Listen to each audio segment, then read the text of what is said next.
La France appelle Washington à réparer les dégâts provoqués par les pratiques inacceptables d'espionnage révélées par Wikileaks. Des pratiques incompréhensibles entre pays alliés, selon le porte-parole du gouvernement.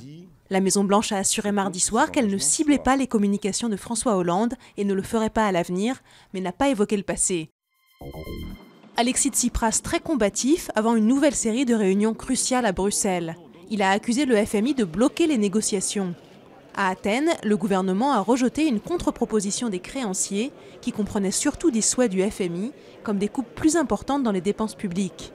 Si un accord est trouvé à Bruxelles, Tsipras devra encore le faire approuver par son Parlement, ce qui pourrait constituer une nouvelle bataille. Vent d'optimisme sur l'économie française. Selon l'INSEE, le PIB a augmenté de 0,6% en premier trimestre, ce qui est mieux que prévu. Sur la même période, les marges des entreprises se sont améliorées, leur permettant d'augmenter leurs investissements. Le gouvernement espère désormais que ce léger mieux fera reculer le chômage.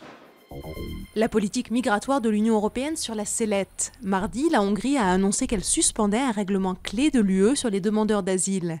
Elle est revenue en arrière aujourd'hui sous la pression de Bruxelles, mais continue à se dire dépassée par l'afflux de migrants.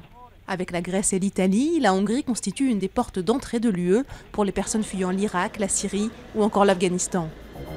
Les 2 cavaliers à la plage auraient pu ne jamais refaire surface.